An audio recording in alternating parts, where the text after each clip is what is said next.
Ma io ti devo dire francamente che tu mi tratti proprio malamente. Più peggio che questo non mi può trattare.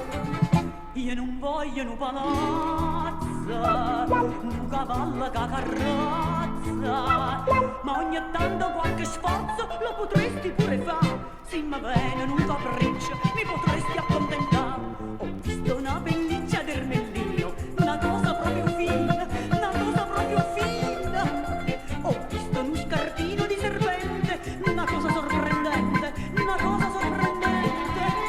Arturo, Arturo, sì, Arturo, sì. Sto parlando, non faccio pure favore, non mi sente, tu nemmeno stai cadendo, si capace e m'accatta.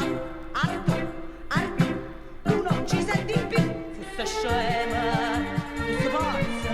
Ehi, sto parlando, non faccio pure, Arturo.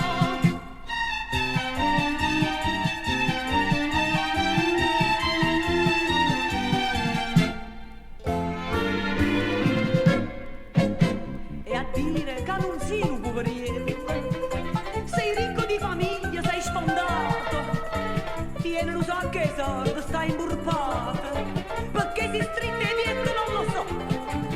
Non m'accattano gelata, non m'accattano granita. Si ti dico tengo sete, tu fai finta di non capire, fa una volta una sprasata, così non mi fai morire.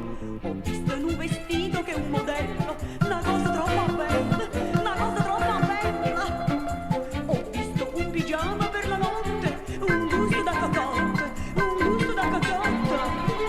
Arturo, Arturo, Arturo, Arturo, sto parlando, non faccio pure, si mi spezzi pure il gamma, tu nemmeno rindosa, ma si capace e ma pure fa.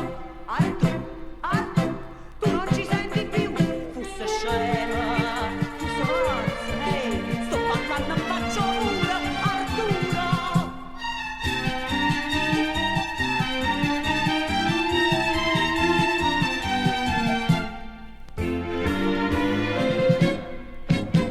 Oh bella e casi pure per zio Siella, te pigliano un passaggio ogni te passa, ma abbraccia mi solleti che te spassa, e io mi tengo a posto e caggiata.